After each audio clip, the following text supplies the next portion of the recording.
Okay, Assalamualaikum and selamat sejahtera. So now we proceed to polypeptide. So before this, I already explained to you about formation and also breakdown of dipeptide. So now we look at polypeptide. So poly means many.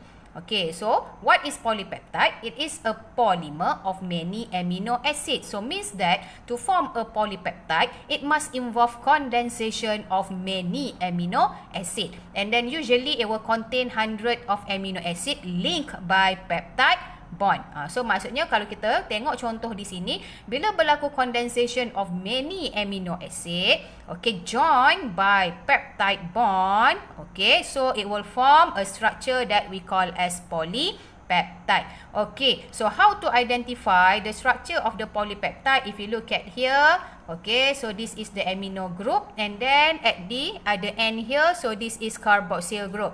So if you look at this one, in between carbon and also nitrogen, here we call as peptide bond.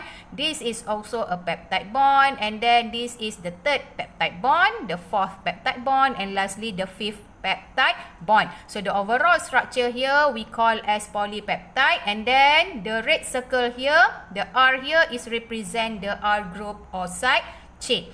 Okay, so if the question asks you how many amino acid undergo condensation to form this polypeptide, okay, so one of the keywords, okay, to know how many amino acid involved here, okay, so you look at the R. So kalau awak kira bilangan R dekat sini, so dia ada 1, 2, 3, 4, 5, 6. Okay, so there are 6 amino acid. And then how many peptide bond in this polypeptide? So it has 1, 2, 3, 4, 5. Okay. So bilangan peptide bond tu dia akan kurang satu lah daripada bilangan amino acid. And then the repeated sequence NCC is the polypeptide backbone. So where does the NCC? So we look at here. NCC.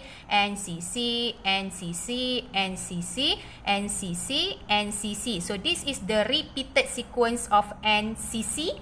So this one we call as polypeptide backbone. Okay.